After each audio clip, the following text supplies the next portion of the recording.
Testing, 1 million, 2 million, 3 million. Well, you can always hear that anyway.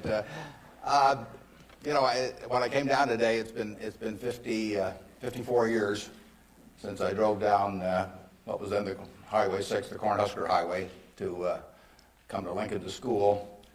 And even then, there was a lot of nostalgia attached with it because my father had attended the University of Nebraska in the 1920s.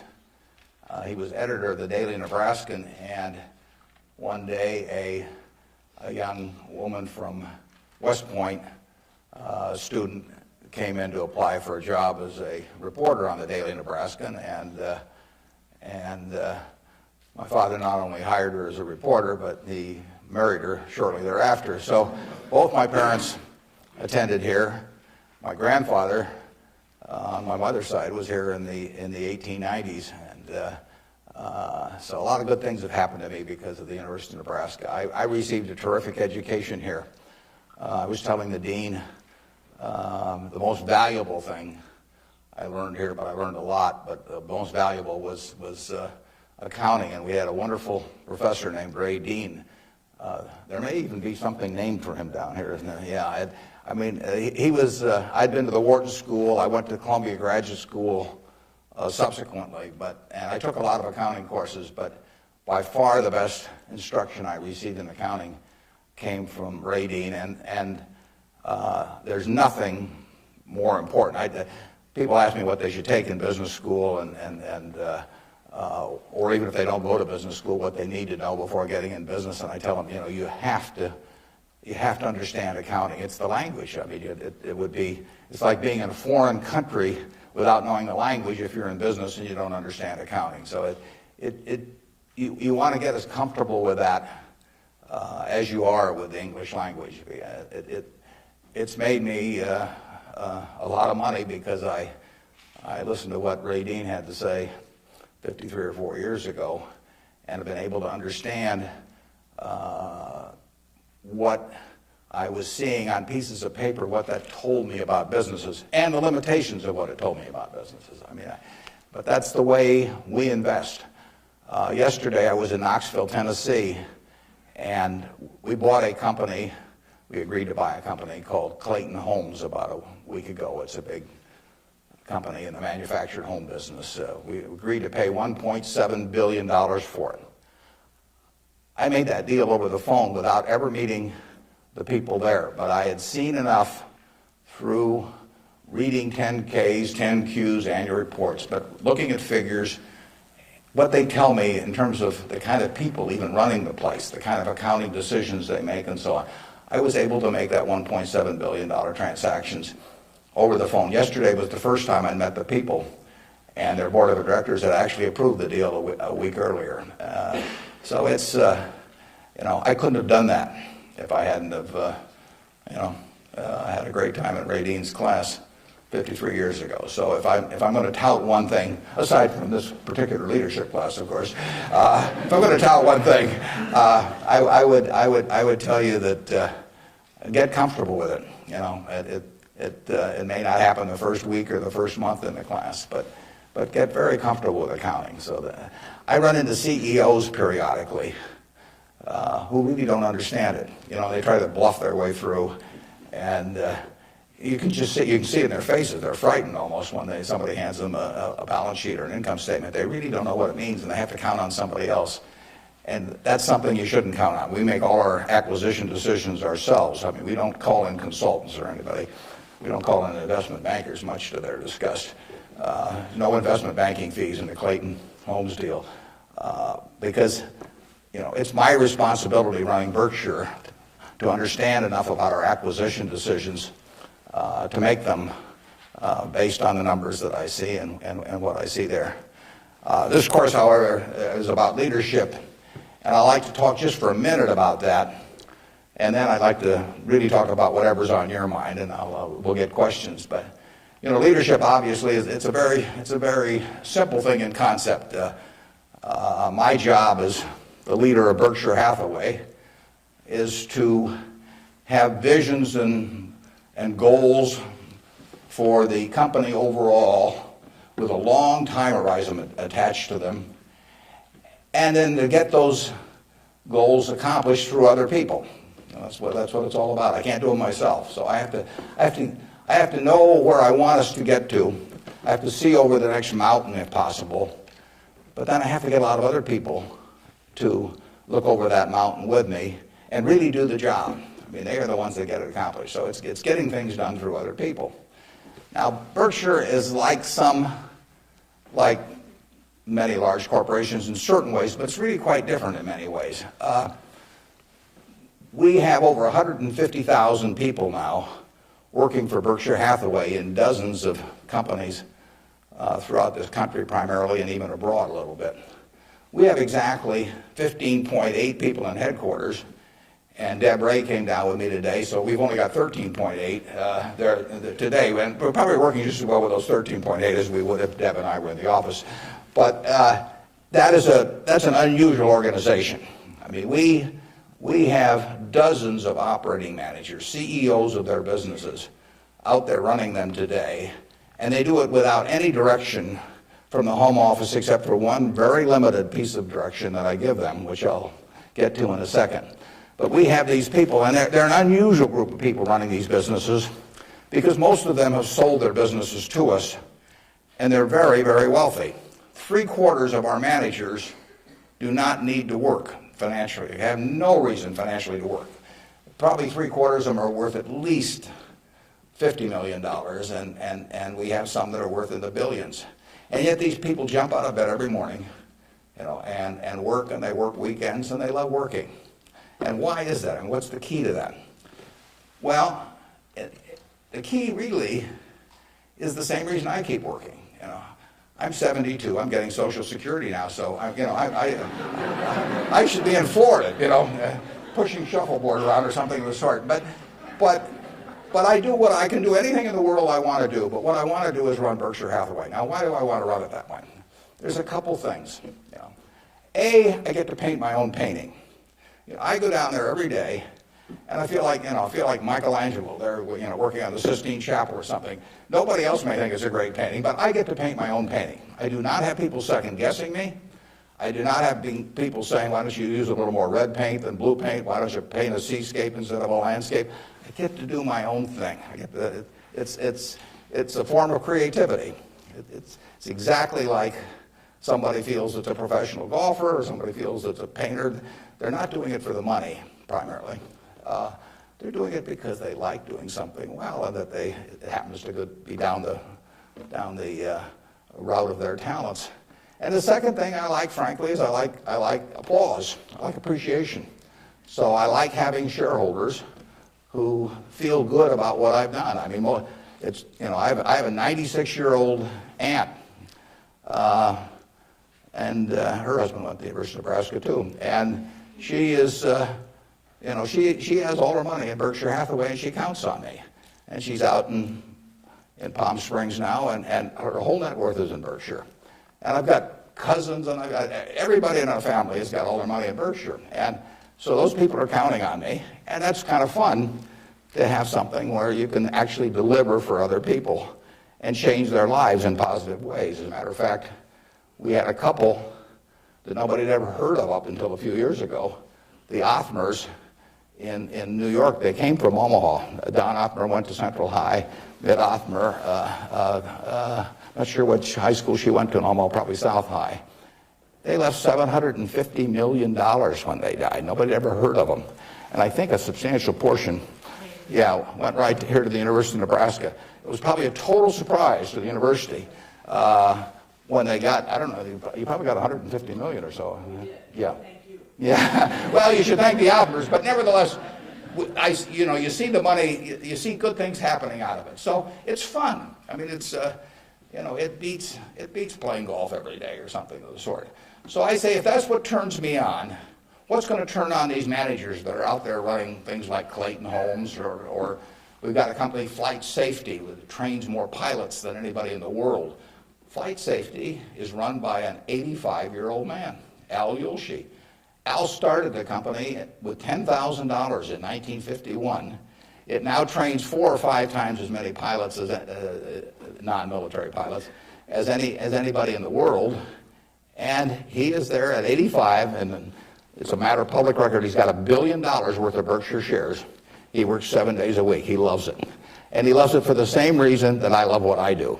He gets to do it his way. He buys these big simulators that you train pilots in. He doesn't have to check with me as to whether to spend $15 million for a simulator. He doesn't ask me. He knows so much more about it than I do. Why in the world would he ask me? Well, I can't tell what kind of a plane I'm in, when I'm flying around. And Al is spending a couple $100 million a year on simulators, spending Berkshire Hathaway money, and he never checks with Omaha. He's never had to come to Omaha for any kind of meetings. He runs his own business, and that's what he loves in life. And I let him do it. I mean, that's my contribution to it, is really turning loose his energies. And, they were properly directed before we bought the company 7 or 8 years ago. Why should I think that, he couldn't keep running it after that? And like I say, at 85, he's still running it. The second thing that our managers like, in addition to this painting their own painting, is they too love applause. I mean, I try to be, I report in my annual report accurately what they have accomplished, but they accomplished a lot. You heard Susan Jock, I think, some weeks ago here. Susan came to Borsheim's, and she was making $4 an hour. $4 an hour. And at age, before she was 40, she became CEO of the second largest independent jewelry operation in the United States, from $4 an hour. But it's talent, and Susan knows more about, I don't know anything about jewelry, you could hand me a phony diamond or a real diamond, I couldn't tell the difference. But if I started telling Susan what to order in the way of jewelry, or if I started telling her what kind of terms to extend to customers or who to hire or anything like that, she doesn't need that in life. She really owns Borsheim's. We have the stock certificate. We get the profits. We get accustomed to. But it's her baby. It's her baby. She decides, everything about that place. And so it's her creation. And that feeling of ownership is really extraordinary, and it's so much better. I mean, it's the way I like to work, and it's the way, Susan Jock likes to work. It's the way Al Yoshi likes to work. And Susan, like anybody else in this world, loves being appreciated. I mean, there'd be something wrong with her if she didn't. And the truth is, nobody appreciates her more than I do. I mean, she is a talent. And we are lucky to have her, and we're lucky to have all of these other managers. So leadership at Berkshire really consists of taking a bunch of people who, in a baseball analogy, would be 400 hitters, and just handing them the bat and just telling them to get up the plate and take a big swing. There's very little to it beyond that. One thing I do is I send them a letter. We don't have meetings in Omaha. Some of our managers, there aren't any meetings, and there's no catechism or anything else. Once every 2 years, I send them a letter. This is it. Roughly one and a half pages or so. The only instruction they get from us. They don't send budgets to us. We don't care about those. Some of the companies use budgets, some don't use budgets. We adjust to them. Some of the managers I talk to a couple times a week because they like to talk frequently. Some of them I talk to literally once a year because they don't like to talk to me. And whatever, it's up to them. I adapt to them. The only thing I tell them, and this letter, which went out January 20th, 2003, it says it's been 2.5 years since my last memo. Now, how many big companies have you have the managers out there? Been 2.5 years since they've heard from the home office. It's been 2.5 years since my last memo. Here are a couple things to keep in mind. And number one, and this is number one every time. This doesn't change. It won't change 2 years from now or 4 years from now or 6 years from now. Number one, we can afford to lose money, even a lot of money. We cannot afford to lose reputation, even a shred of reputation.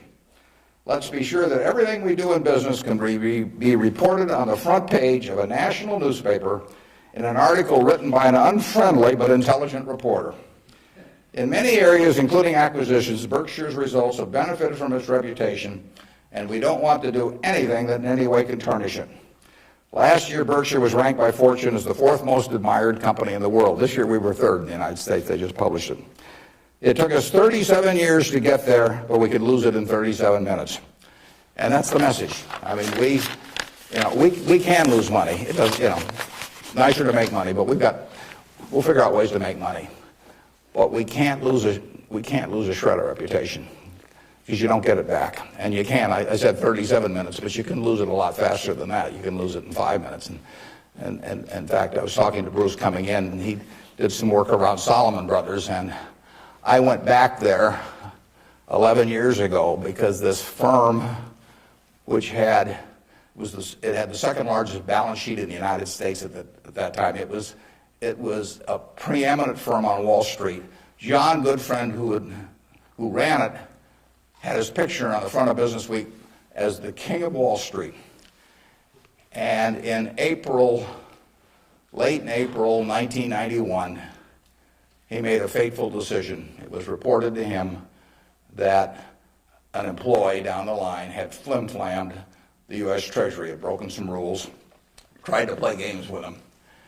And John did not report that fact to the Treasury or to the Federal Reserve or to the SEC or to anybody else.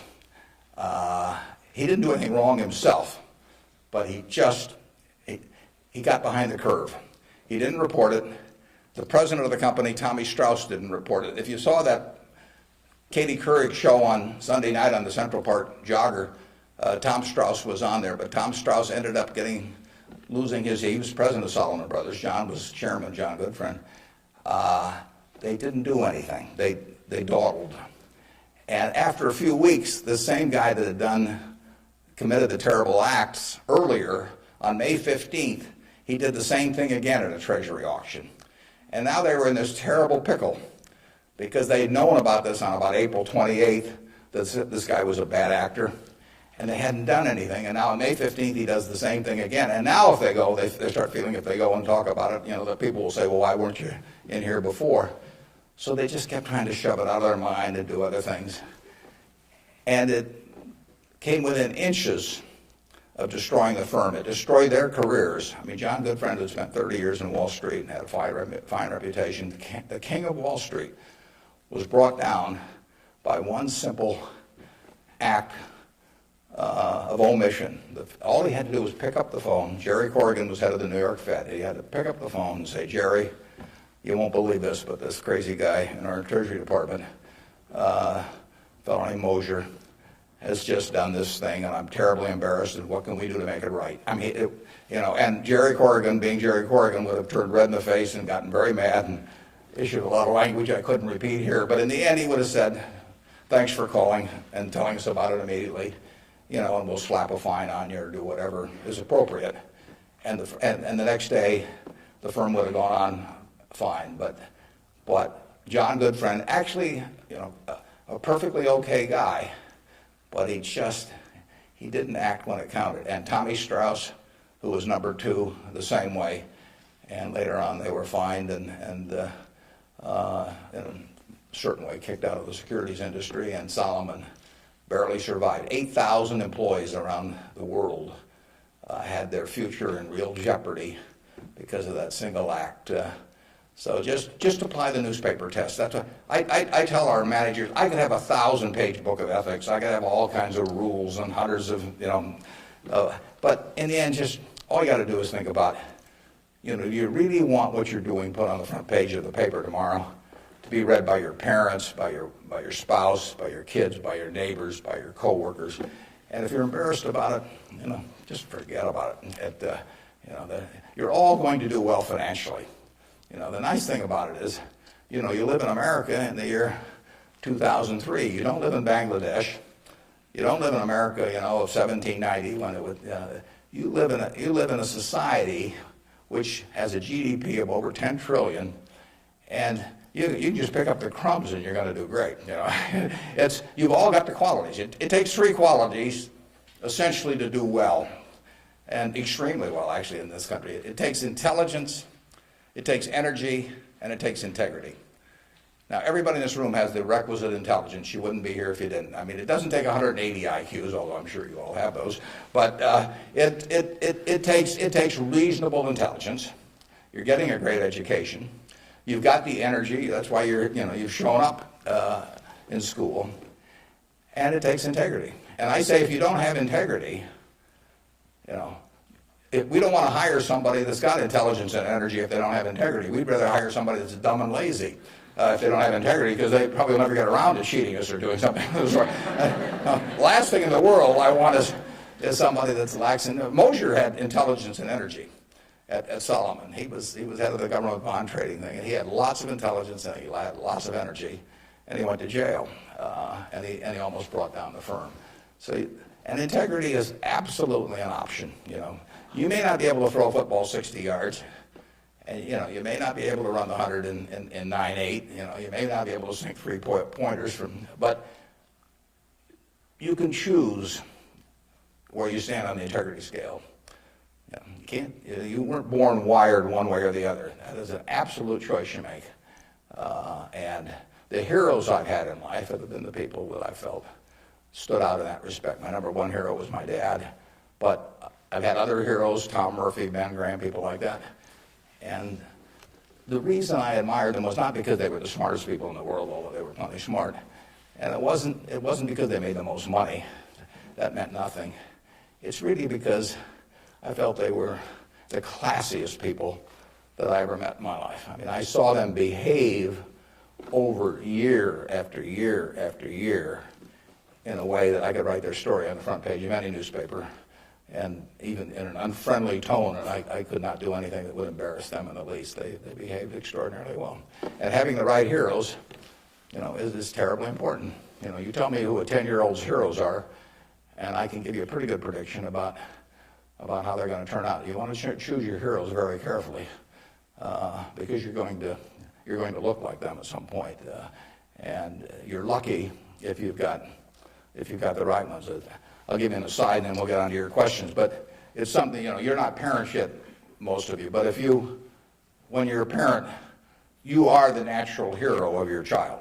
You're this great big thing here. There's two of you great big things, and there's a little tiny child dependent on you. Everything. You are the natural hero, and anything they get to school, subsequently, or anything else, they're going to be shaped more by what they see in this behavior of yours toward them than anything that will impact them later in their lives. And if they want you to be the hero, you can destroy that, of course, and you've seen it done many times. But actually, if the parents are proper heroes, the child is about 90% of the way home, and you're lucky if you've had parents like that. And you can be that to your children, or you can be something else, and you're shaping that person. It's nice to learn accounting when you get to Nebraska, but the behavior model that you take on is incredibly important. Let's talk about what's on your mind now. You can ask tough questions. It's more fun for me, and they can be about business, they can be personal, they can be political. You pick it out. And. Good morning. When you were rejected from Harvard Business School, it was obviously somewhat of a failure in your mind. How do you adapt to your failures in life to make you more successful? Yeah, well, that's a very good question. How do you turn failure into a plus? And it's true. When I was at the University of Nebraska, one day I was reading the Daily Nebraskan, and it said in room 300 or something, at 3 o'clock, there will be this panel of 3 professors here at the university, and they're going to award the Nathan Gold Scholarship. I don't know whether you still have that around.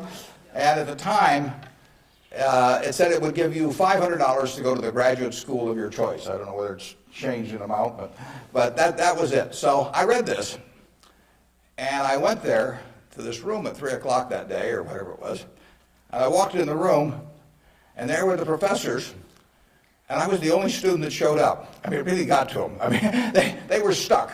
They kept waiting and looking at their watch and hoping there would be more candidates, but no one came in. So I won $500 by default. And those are usually my biggest triumphs when nobody else shows up.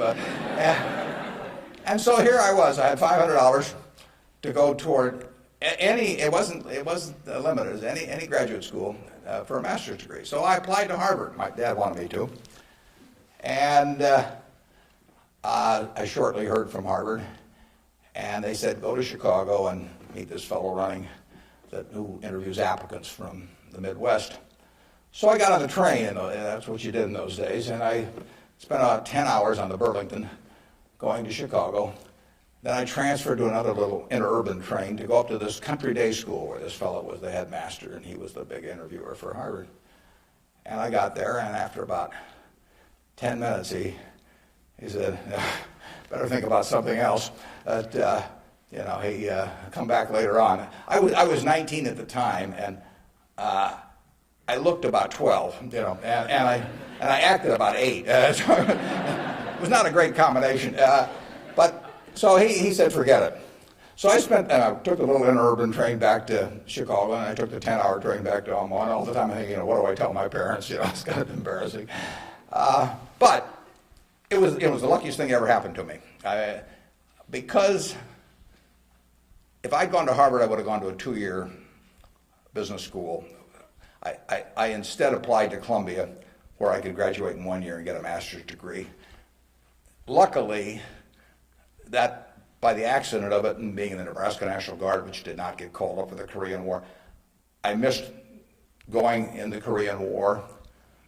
I got to meet Ben Graham, which had an enormous effect on me subsequently. And I probably got my wife that way because she was going to Northwestern. And I was able to put on sort of a full court press because I got out in 1 year. And otherwise, she'd have met some other guy. I mean, I got her before the competition showed up. And so it worked out wonderfully. It couldn't have worked out better. And that's been my life, basically. I mean, things, you will get some disappointments, but the future is what counts. It'd be fun if I knew every decision I was going to make was going to be perfect. It would not be as much fun. It'd be like playing golf and knowing you're going to hit a hole-in-one on every hole. You wouldn't play golf if every time you got on a tee, you just took a swing and the ball ended up in the hole. It'd be fun for a few days. You get on TV, but the game would not be any fun.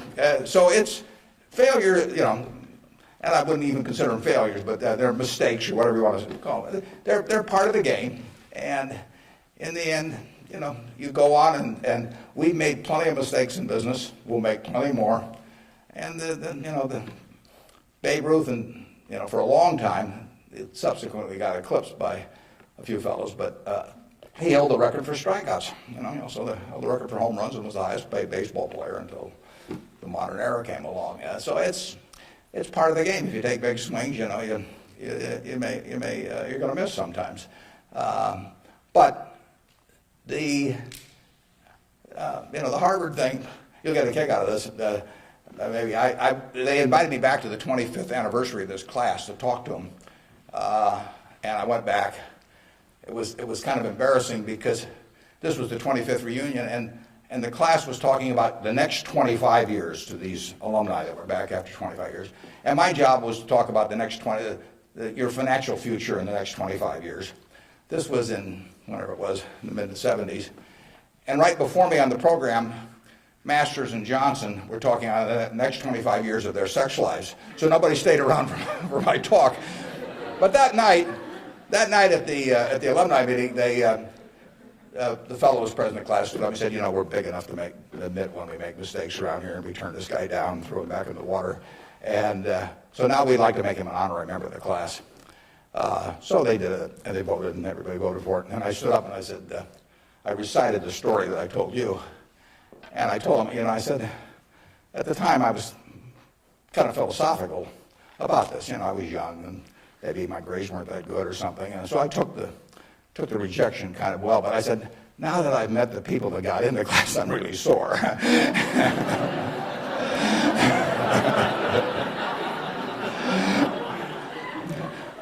Okay, who's next? Yeah.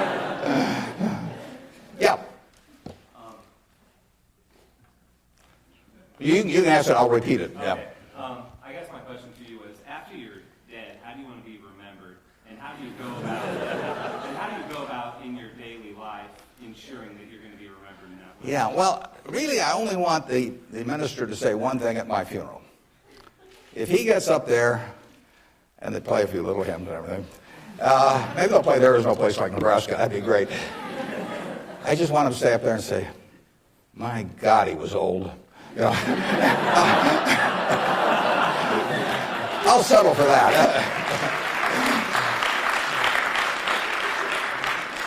But the truth is that to some extent Berkshire is my creation. So I would like people, to the extent that people regard that well, that's what counts. I mean, that's my painting. And I hope that people look at, I've been running it out for almost 38 years, just about 38 years exactly, and it means I only got another 30 or 40 to go. And I hope that we have done some things differently than other corporations. We've operated on a different model. And I hope two things about it, actually. I hope, A, that people realize that model works and why it works and so on, because it does conflict with certain management theory over the years. And secondly, the important thing is that it lasts well beyond me. I was down at Walmart 6 months ago and talked to their management group, and I had a great time. What is really astounding, I voted for Walmart as the most admired company in the country last year. That's where my vote went. It was astounding what Sam Walton built, starting in Bentonville, Arkansas with a pickup truck, taking on J.C. Penney and Kmart and Sears and all of these people with no money, no real estate, no preference with vendors, no credit card list, anything. He just took them on, and of course he just ran away from them. But the really impressive thing about Walmart is that Sam died about 11 years ago, and there had been no momentum lost. I mean, what he instilled in that company, nobody else could have built it like Sam, but David Glass first and Lee Scott now as the CEO, they have kept that company with its special culture going at full steam ever since. And that's really what I hope happens with Berkshire, and I've tried to think about ways to make that happen. But the real test will be if 10 or 20 years after I die, that the special culture that I think is part of Berkshire is not only just as strong as ever, but even stronger. We have a situation at Berkshire where in 38 years, we got all kinds of CEOs out there running all kinds of businesses, 3 or 4 of them in Omaha. We have never had one CEO ever leave us, period, to go someplace else. I mean, I don't know that there's any place like that in the country. So it's been and we've never issued a stock option. You read in the papers that you got to have stock options to attract quality people, all that sort of thing. I mean, we've never had a share of them, and in the end, I don't know how many dozens of managers we're talking about, but no one has ever left for another job, and some have been offered way more money. In fact, Ajit Jain, who runs our reinsurance operation, probably could have increased his income 10 times, tenfold. Now, he's already making many millions, but tenfold. But he doesn't want to leave. And that is the culture that I hope we can maintain, and that's what I'd really like to be. If I've done anything to contribute to that, continuing after I die, that would be terrific. Of course, I actually plan to keep managing Berkshire after I die. You have to understand that. I have given all the managers Ouija boards. I've got these dark rooms they're going to go into, and I'll be there. Mrs. B at the Nebraska Furniture Park worked till 103 at Berkshire, and she's sort of our examples. And then she took off from work, and she died the next year. So it's very dangerous to quit as early as that. Yeah. Am I supposed to be calling on these people? Okay, good. How do you determine via your personal finances what organizations or foundations you give your money to? On personal finance, how do I handle them? Or? How do you determine where you make your donations? Oh, well, we've got there's a Buffett Foundation. Eventually it will have everything. I mean, basically everything I've made will go back to society. America's done it for me, and that's where it should go. I've got about an 8-page letter that the trustees have already seen. Incidentally, there's very few trustees. I don't believe in large groups of people making decisions. It gets to be, it sort of descends to the lowest common denominator. So there's only, maybe 5 or 6 trustees. Interestingly enough, not just by accident, but I picked the people who I trust in the most in terms of both their intelligence but also their quality to run it. After I have people I feel the surest of, a significant majority will be women. It'll be a woman-controlled foundation, and probably the largest foundation in the world at the time, but with a very small number of trustees. I have, in my letter, I tell them that I'm not going to give them any specific instructions as to what to do with the money. I tell them that their judgment above ground will be better than my judgment 6 feet underground. So in the end, I want them to do a couple of things. I want them to attack really big, important causes. I don't want them to give $1 million here and $1 million there and everybody that, that asks that they know and that sort of thing. So I don't want them doing things with an eyedropper. I want them to take very big swings. And then I want them to measure what they're doing by the importance of what they're doing as contrasted to the natural funding constituency for that. Now, taking the health field, you got the National Institute of Health spending billions and billions of dollars. You got all kinds of money going into medical research. It'd be crazy, in my view, for the Buffett Foundation to be engaged in medical research. It's not that the subjects isn't important, but there's already a huge funding constituency. It would be crazy for the money to go to Harvard or something of the sort. It isn't a fine educational institution, but you've got all of these people that give money to Harvard, and they've got a rich alumni base and all of that sort of thing. So I want the combination of a terribly important program and the lack of a natural funding constituency. Well, where do you find that? You find that with unpopular causes to quite a degree. Rockefeller felt somewhat the same way. It's interesting. He was the first major patron of any sort of black colleges in the United States. Now, if you think about it, black colleges had no funding constituency. Their alumni didn't have any money, basically, if you go back 75 or 100 years. So there wasn't any money coming. And people didn't, they didn't build great businesses and then leave tens or hundreds of millions of dollars to the institution. And it was self-perpetuating. And so Rockefeller stepped in, and he took a group of black colleges and funded them in a very, very big way. And I admire that kind of a decision enormously. Otherwise, nothing would have happened. And that's what I hope the trustees of the Buffett Foundation do. I was with Bill Gates last week, and I consider his foundation, he and Melinda together, because they're equal partners in it, I consider their foundation to be the most logical big foundation in the world. They're giving away about $1 billion a year. Now, Bill said to, and Melinda said to themselves, how do we save the most lives per dollar spent in the world? And they decided that in certain major medical areas, that what was being done abroad in many countries was zilch in terms of these things that were easily preventable by vaccines or various other things. And they decided they could save huge numbers of lives per $1 billion spent. But they'd be spending it, in places like India and Africa, where they would get no credit in the United States. No buildings with their name, no nothing. But that was their metric. And that's Bill's sole metric. He doesn't want to talk about, you can go to him with some proposition to stick his name on something, for $50 million. It doesn't interest him at all. It's a totally rational one, and he pours himself into it. He has educated himself on medicine, and particularly medicine outside the United States, in a way that I've never seen anybody. And I've got good news for you. This you should write down. On May 2nd, on public broadcasting, there will be a program where Bill Moyers is interviewing him, and Bill explains his philanthropic thinking. And I went there. It was taped at Columbia University, and in fact, you may even see me in the audience sitting next to Melinda. But it's going to be a great program.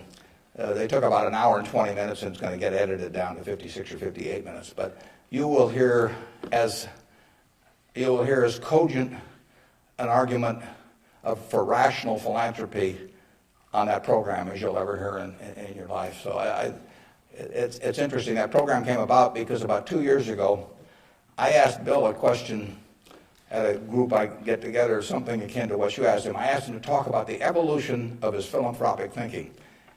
And there were a group of about 60 of us there, and he talked to us, and it was a fabulous talk. And I said, you got to get that out in the public domain somehow. So this thing with Bill Moyers does that. If I die tonight, all my Berkshire shares, which are 99% of my net worth, plus go to my wife. She dies first, hers go to me, and then it all goes to the Buffett Foundation. And it will then be active on a very big scale, and those are the guidelines. And who knows what those problems will be. I mean, it might well have been civil rights in the early 60s. I mean, the civil rights organizations, were not being funded by anybody. And I mean, money wasn't the big problem, but it was a problem in the civil rights arena. And there was no natural funding constituency for that. It was a very important issue, but it was an unpopular issue in many respects. And it seems to me that's where the money should go, particularly if you have it on a big scale where you can really do something. Depends when I die, but 10 or 15 years from now, the foundation could really, it could have a lot of money, and so they could do some things that nobody else could attempt. And it won't be what people want them to do. That's the nature of it. If it was what people wanted to do, it would already be being done. The interesting thing, the contrast between business and philanthropy is interesting. In business, I swing at easy pitches. I stand there at the plate, and if I like pitches 1 inch above my navel, right in the center of the plate, I can wait and wait and wait because there's no called strikes. As long as that bat's on my shoulder, nobody's calling a strike.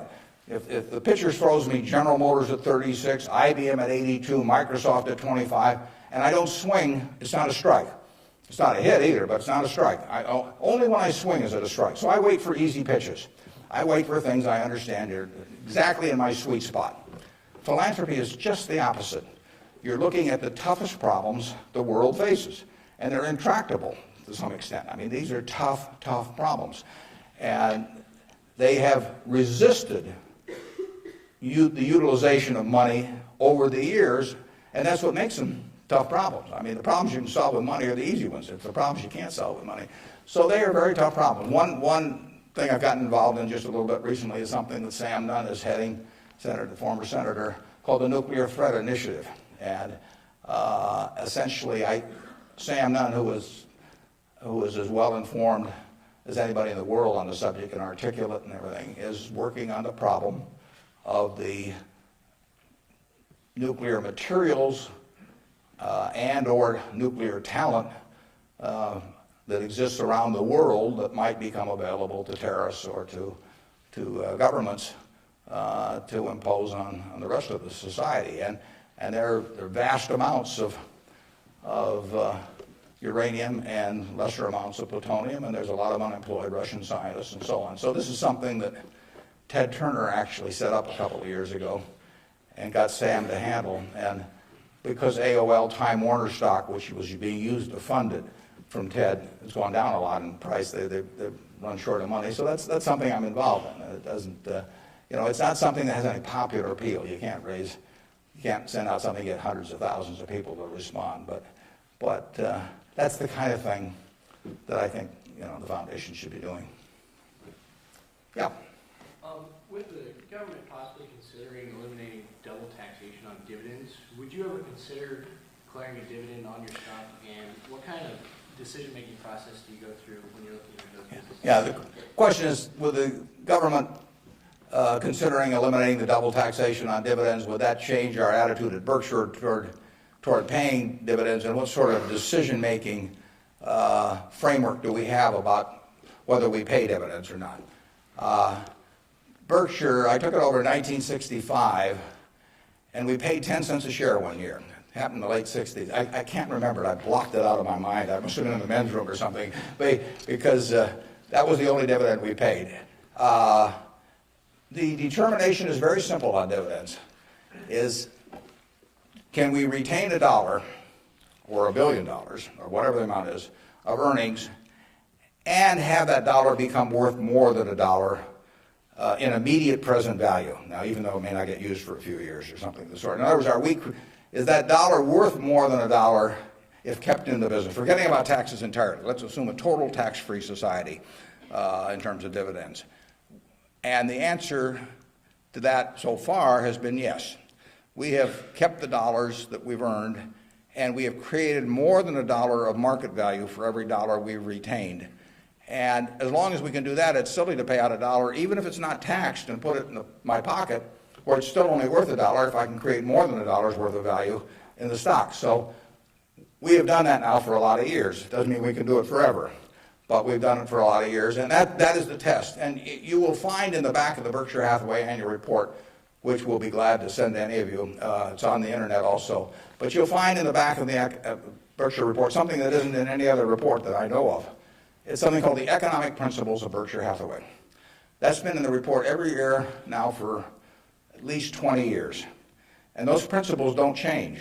That's why they're principles, and it's why I'm willing to lay them out. I mean, if I act in conflict with those principles, I expect the owners to, to call me on it. But I look at the investors in Berkshire as my partner. Now, I'm the managing partner. They can't, because I own so much stock, they can't do much about me. So they ought to know what the game is if they join us. And that doesn't mean everybody wants to join us, but they ought to know what the rules are. Just as if you and I were starting a partnership and I was going to run it, you'd want to know, how we were going to conduct business and what my thoughts were and what my time horizon was. Would we ever sell? Would I make distributions? All that kind of thing. So those principles cover this point you raised. I don't forget what's the third or fourth one or something like that. But it's explained there, and I want people to I want our owners to understand it. I mean, I look at every owner when I write my annual letter to shareholders, which takes me an ungodly amount of time. I mean, it's miserable. But nevertheless, it's important because it is the one time a year I'm talking to my partners.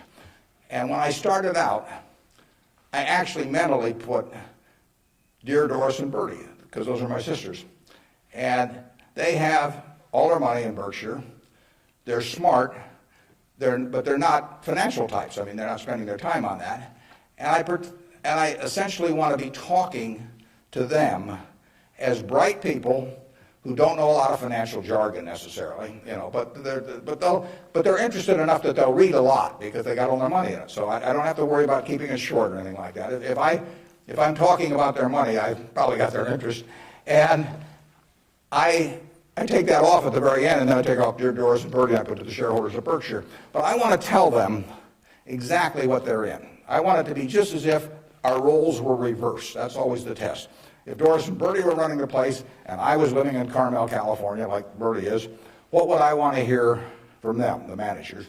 And one of the things I want to hear is just exactly the question that you asked. What is your attitude about distributing money from the company? Because I get to make that decision along with the board of directors, and they don't. And some managements withhold money that really belongs to their owners because they like building a kingdom. Some of them, do it out of fear or anything like that. I think I'm doing it for a rational reason, and I want to explain that reason, but I tell them how to test me on that too, because I think I should be tested. And it's a very important relationship that really has deteriorated over the years, in my view, between management and owners. I mean, you've seen in the last 10 years a slippage, in my view, of the behavior of American CEOs. I mean, obviously, all kinds of exceptions, but it's very interesting because they're not crooks or anything, most of them. There's a few, and they've gotten a lot of publicity lately. But nevertheless, they have behaved as most humans do. They've sort of picked up the behavior of those around them. That's why it pays to hang out with people better than you are. I mean, if you hang out with people better than you are, you'll become better yourself. Everybody behaves better that's around my wife. I mean, even including me, starting from a low base. But she just has that effect on people, and other people pull you down. I mean, when I was in the National Guard and we would go to camp, in about an hour I was reading comic books. Pretty soon everybody's reading comic books. The language, every other word becomes some form of profanity. Everything. You just sink. Well, what happened to American CEOs in the 90s is that the behavior, the situational ethics, sort of caused behavioral norms to sink. I say it's a little like how Mae West described her career. She said, "I was Snow White, but I drifted." And American management drifted to quite a degree during that period. I think it's very important what that relationship is. People have given you their money at Berkshire Hathaway or any other company, and I'm a trustee for them in effect. And then the question is, they ought to, since I control the place, they ought to know the yardsticks. So if you do go to our website, go to the back of the report, and there's something that says economic principles, and we try to discuss everything that's important. And I tell them I'm going to put them in there every year so that they can, they can hold me accountable. Yeah. You talked quite a bit about flexibility in your many different companies and so forth. If you could elaborate a little bit on the personal qualities and professional qualities that you look in those executives that you place in those companies. Yeah, and the question is about the personal qualities we look for in the executives we place at our various companies. The first thing is we don't usually place them. I mean, they come with them. We don't have anybody to place. So I have the problem occasionally, if somebody dies, or to replace a CEO. But most of our CEOs came with the deal. Clayton Homes, which we're buying, comes with Kevin Clayton running it. We will put no one in there. He will run the place just as before. But in terms of the personal quality, when a seller comes to me with a business, whether it's Clayton or any of the others, Ike Friedman at Borsheim's, Mrs. B at Nebraska Furniture Mart, when they come to me, the first question I have to ask myself, because I'm counting on them to run the place, I have to decide, do they love the money or do they love the business? Now, there's nothing wrong with liking the money. I mean, they all like money, but they've got to love the business. They've got to have a passion for it. Because if I give them a whole bunch of money and they love the money and they don't love the business, no matter what they tell me, 6 months from now they'll be gone. I mean, they'll just all of a sudden say, why am I getting up at 7 in the morning just so I can send a lot of money to Omaha? I mean, it won't work. So they have to love the business. I mean, I want people with a passion for the business. I used to say that I had a one-line employment form, one-question employment form. The question was, are you a fanatic? If you answered yes, you got the job. Because I want somebody who's fanatic about their business. I mean, you want people that love teaching if you're in a classroom. If they don't have the passion for it, it doesn't work very well. So now, if they've got the passion, and our managers do, but not everybody would. The financial operators don't. We've never bought a business from an LBO operator or a financial operator. Because they don't give a damn. I mean, all they want to do is make sure your check clears, and they're gone. And it isn't going to work if we try to buy from them. So we buy from these people who love their businesses. And then really my job is just to make sure that I don't mess it up and create conditions that cause them to quit loving it for some reason. Because they come in loving it. Only I can mess it up.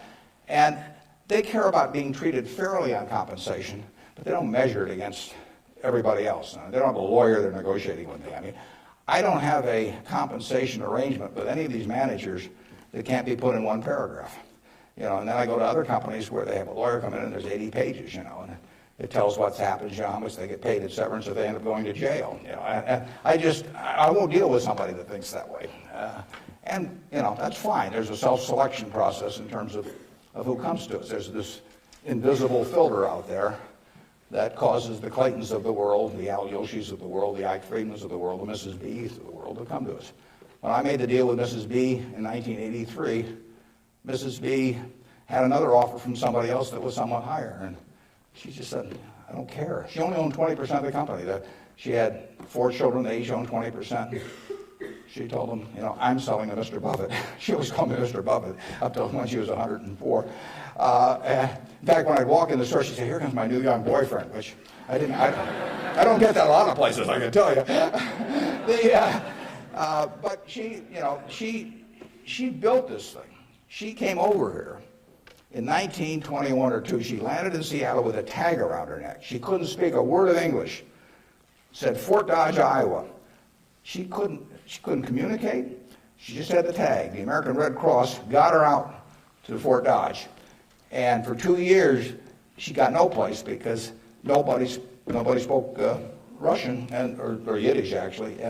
And so she moved to Omaha just to be around some other Russian Jews who she could at least talk to. She learned the English language when her oldest daughter, Frances, would go to school and come home at night and teach her the words. And she started out and she started sending $50 at a time over to Russia to bring her siblings. She had 7 siblings, and her mother and father to get them over here. After 16 years, she brought all the family over. She saved $500 in 16 years, peddling used clothing, whatever. And she started in the Nebraska furniture market with that $500. And it's now the largest home furnishings complex in the world. And it all came from the $500 and a very, special woman.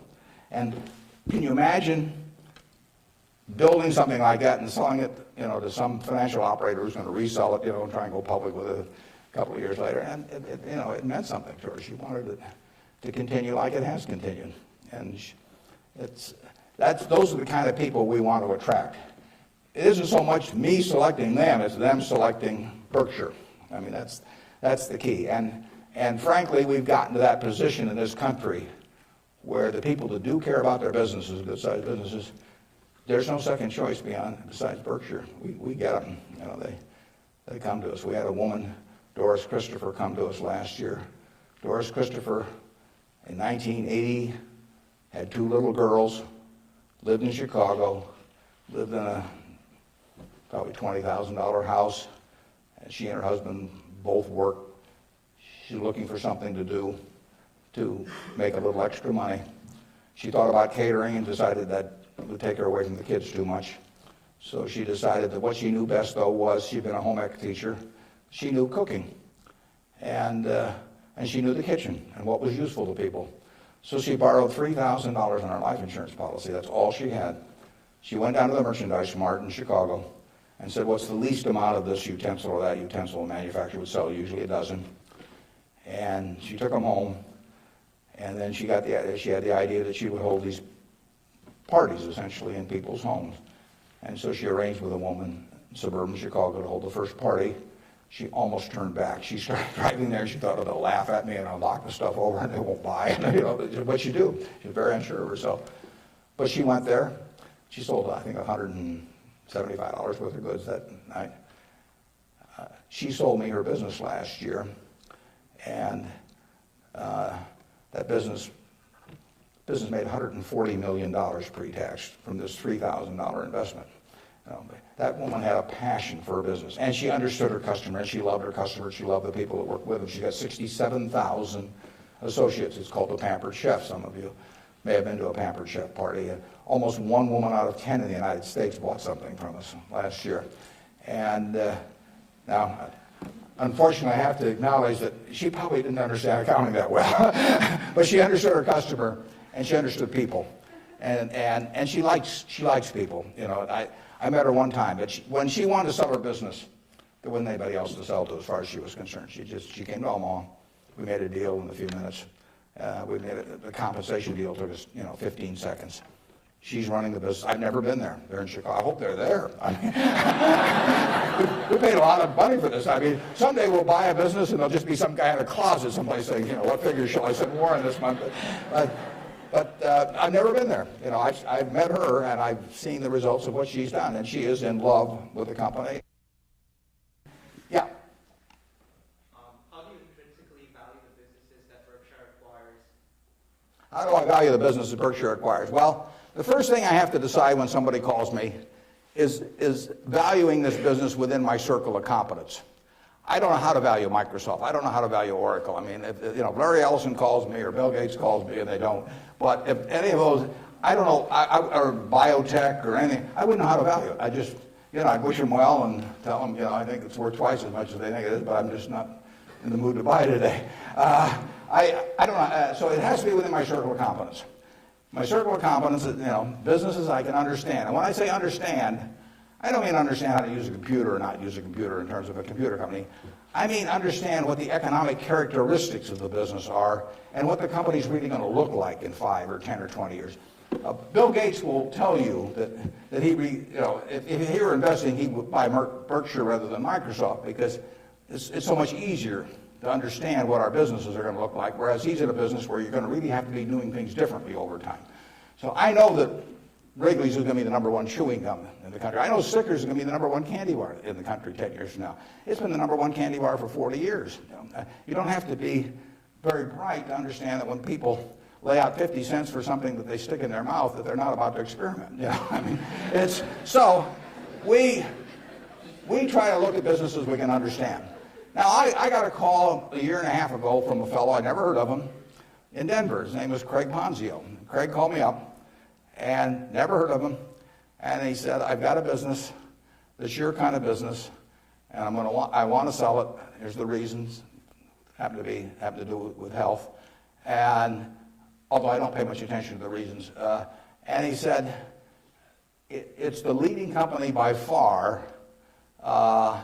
in the custom picture frame business. And he said, let me tell you why it has what I call durable competitive advantage. That's what I call durable competitive advantage. He said, let me tell you why it has it. He said, there are 18,000 people that frame pictures in the United States, little mom and pop operations. Every town, Lincoln will have a half a dozen, Alma will have a dozen, and they frame pictures. I go over to get a picture framed, I hand it to somebody, I say, I follow their judgment. I say, biggest thing I want is I want a good-looking frame, and I want it back soon. I want quick delivery. Well, with 18,000 people in that business and a zillion kinds of picture frames, nobody can carry a big inventory because they don't do that much business. I mean, it's not Walmart or something of the sort. Craig Ponzio graduated from a little school up in Wisconsin, went to work in a tiny little firm that made these things. 5 or 6 years later, bought the place when it was doing $3 million a year. Now does $300 million a year, and it totally dominates the wooden custom frame business. Why does it dominate it? It dominates it because it calls on these 18,000 people. It has a sales force calling on them 6 or 8 times a year, and it has 22 plants around the country that can get the frame that the custom framer orders 85% of the time. If they order it by 5 o'clock today, they'll have it by 3 o'clock tomorrow afternoon. Now, think of that coverage. That's what the customer wants. They don't care whether they pay $83 or $88 to get the thing framed. You've got something you want done, and you want it done fast. And that little custom framer, those 18,000 people, they want happy customers, and that means speed of delivery and certainty and all that. You couldn't build a distribution system to compete with us. I mean, just think of trying to build a distribution system starting from scratch that would take that business away from us. It can't be done. Well, Craig explained that to me in about 15 minutes. I'd never thought about the custom frame business, but I'd framed pictures or had people frame them for me, and I understood the power of that. That was a Monday. I said, I think we can make a deal. So he came on Wednesday. He came at 9 o'clock, and he left at 10 o'clock. We've had a deal. I've never seen him since. He got the money promptly thereafter. He wasn't going to come to the annual meeting last year, but his wife was sick. He'll probably come this year. He's a good guy. And no one can knock us off in that business. Every time I buy a business, I say to myself, if I had $1 billion and I wanted to go in and compete with these guys, could I knock them off? If you gave me $1 billion and you told me to dislodge Snickers as the #1 candy bar in the country, I don't know how to do it. If you tell me I got $1 billion and I got to make it, or $5 billion, and I got to make it so that Wrigley's, Spearmint, Double Mint, Juicy Fruit, all of those get knocked off the top-selling gum list, I can't do it. Now, if you give me $1 billion and tell me to knock off all the ladies' apparel shops in Lincoln, I'll make mincemeat of them very fast. I mean, I have a very good business myself, but I can destroy that. And the real test is, can some idiot with a lot of money destroy the business you've got if he decides to compete with you? And we try to buy businesses where no matter who comes along, they've got this durable competitive advantage. Those are the 3 words that count. And you can make that. You may be able to make that decision about companies that I can't make that decision about. They have to be pretty simple for me. But we buy things that, we have Fruit of the Loom underwear. Are people going to quit wearing underwear? Well, who knows? But we sell 44% of all the men's and boys' underwear that goes through Walmart and all of the mass merchandising chains. We've got the lowest costs around. Fruit of the Loom is a name that's been around since 1850 or 60. If you can buy 3 pairs of shorts from us, or 6 pairs or whatever it is, for $5.50 and nobody's going to sell them cheaper, why are you going to buy anything else? So we'll own that unless we mess it up some way. We've got a very potent advertising slogan there. We cover the asses of the masses. Sort of gets to it, doesn't it? Yeah, up there. Yeah.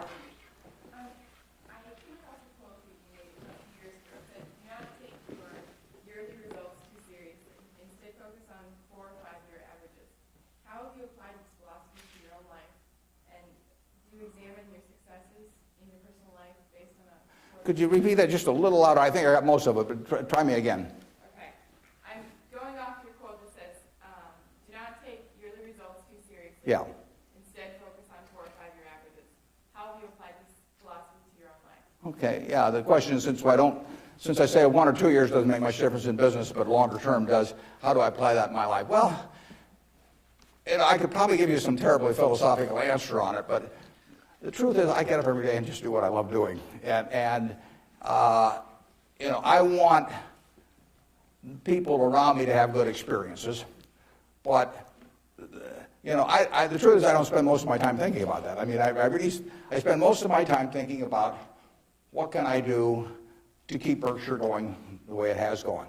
But I will tell you how to apply that, and it works reasonably well, I think, at Berkshire, because we get this self-selection of people to join in. I mean, we have created a working environment where in 38 years nobody's left that runs it. So I do feel good about that, obviously. I feel good about the results of the investors and, the Hoffners and those people. I mean, actually, I think a fellow may write a book about what's happened with all the money that all these different people have made in Berkshire.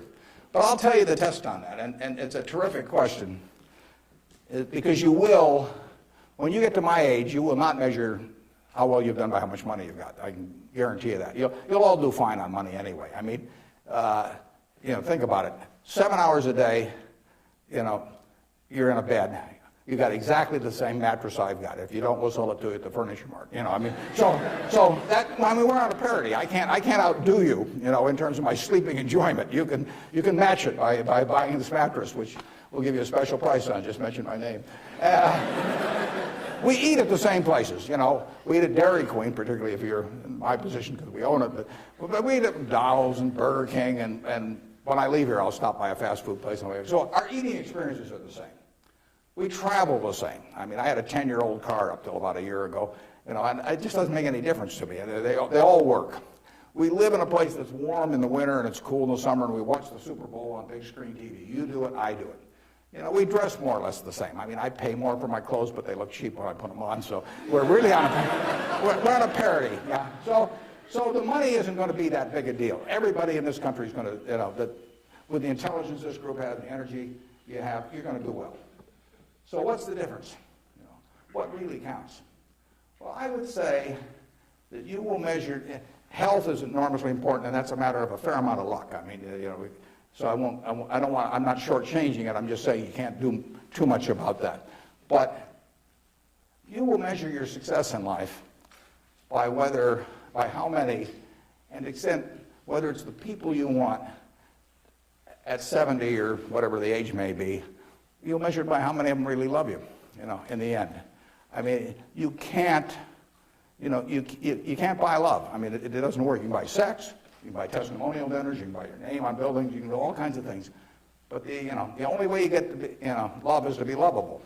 It's kind of irritating, actually. If you got a lot of money, it'd be more fun to just write out a check for $1 million. So everybody, from now on loves me. But it doesn't work that way.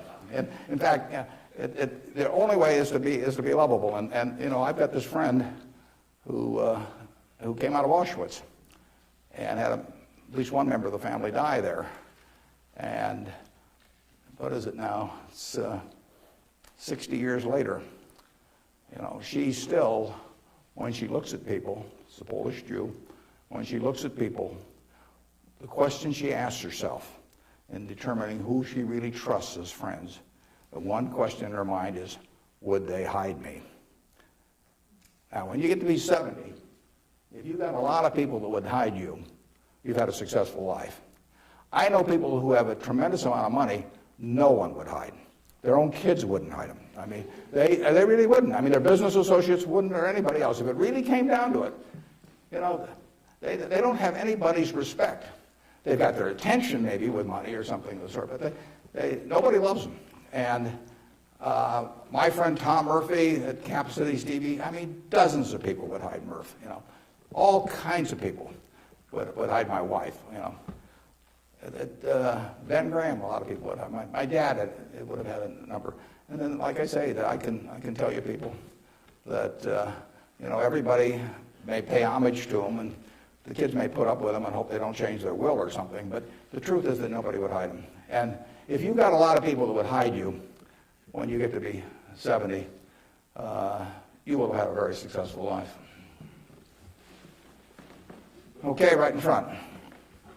Throughout your life, what are some of your personal and career goals that you've set for yourself, and which ones have you accomplished, and which ones are you still going after?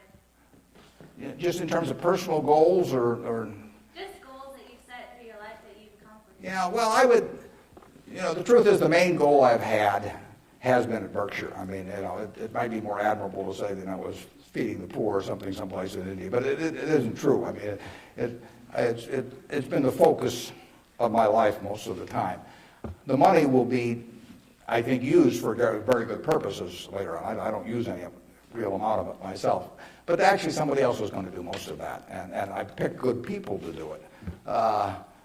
But, I've got 3 kids of which I'm enormously proud, and they like each other. They get, they do things together. They work, the family unit works extremely well. But my wife gets 99.9% of the credit for that. I mean, if you didn't turn out well under her, there's something really wrong with you. It's a life that's a lot of fun, but I do what I enjoy doing. I play lots of bridge on the internet because I like to do that more than anything else. I used to do way more reading. I do a lot of reading, but I used to just read all the time. Now I spend 12 hours a week on the internet playing bridge, and it's great. I will talk to the Microsoft Summit here in about a month, and I tell this group, and there's all these high-powered internet types, and I tell them, look, you guys are all failures because here I am, got all kinds of money, I've been fooling around with the internet now for 10 or 12 years. I spend 12 or 14 hours a week on it, mostly bridge, but I do, the Google searches, and if I'm writing a talk, I look up all kinds of information on it. I read the New York Times, the Wall Street Journal, 10 o'clock the night before, and all these things. And you guys are getting exactly $120 a year out of me. I mean, that is a failure. They have not figured out how to get any money out of me. And I gave them this talk last year, and this year I'm going to go back there and say, you've made no progress at all.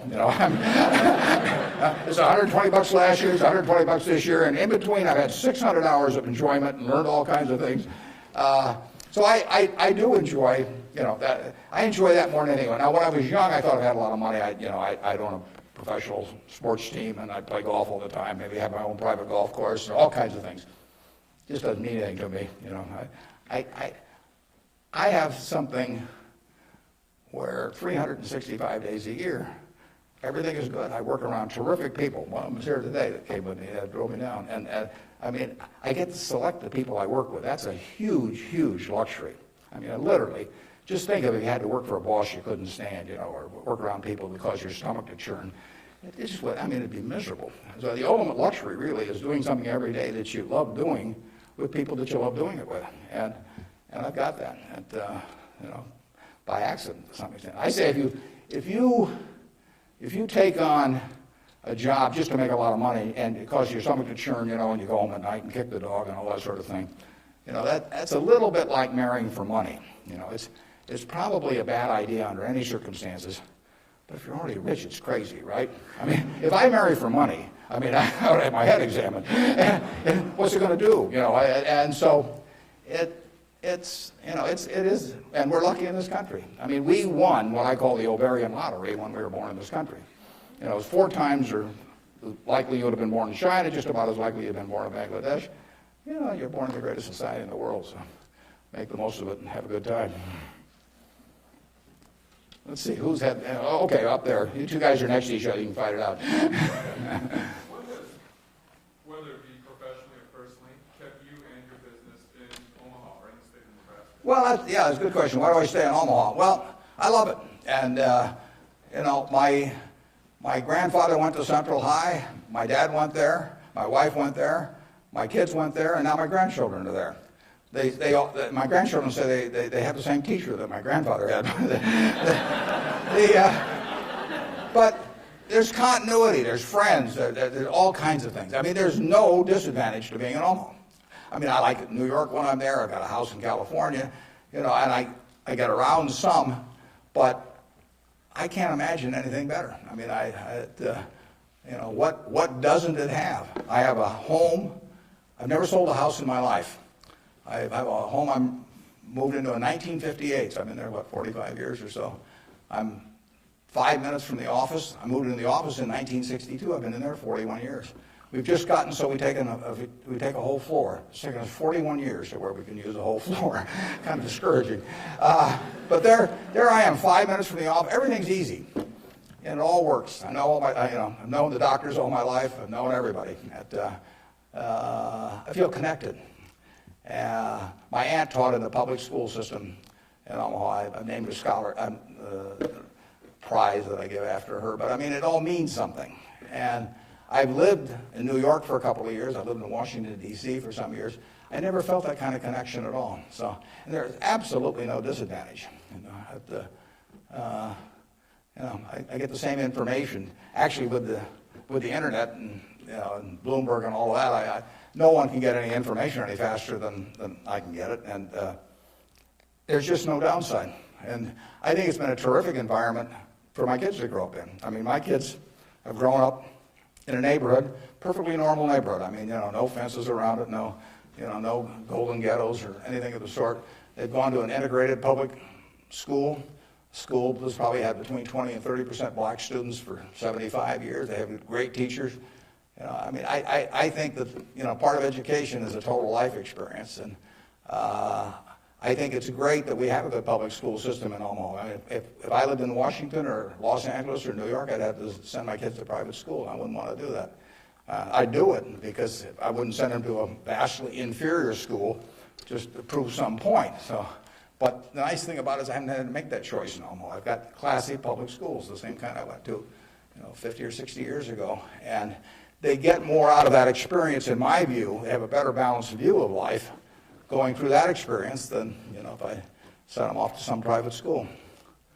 I was with, actually, last week, there were 6 couples.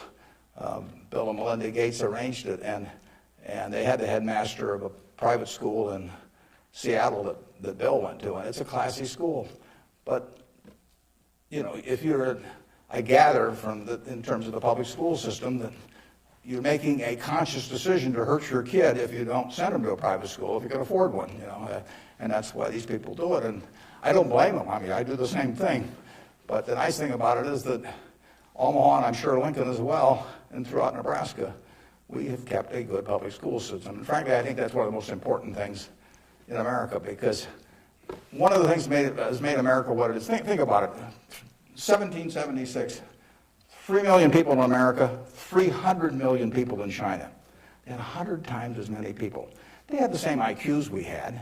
They had the same physical abilities and all that sort of thing. They had a culture that went far back. They had lots of natural resources. We didn't know about it then because we didn't have oil and they didn't have oil, but we both had oil in the end. Coal, all these things, educational institutions that far surpassed ours at the time. And now we end up, 230 years later, we end up with, 36 or 7% of the world's GDP, from those 3 million people. Something about this system really works. Now, I think one of the things that works about it is we come closer to equality of opportunity than any major country in the world. But one of the keys to having equal opportunity is a good public school system. If you have one public school system for the rich and one for the poor, you do not have equality of opportunity. It's really one of the top things on my list. And when I got asked about, what you can do with money, I think that anything that creates equality of opportunity, right from the word go, I'm talking about from when you're 5 years old, and actually my daughter's working on something that goes back before that, but anything that creates equality of opportunity is what's going to keep, America the kind of America that we have now. It's vital, and there's nothing more important than that than having a first-class public school system. And unfortunately, the communities where they've lost it don't get it back. I say that an outstanding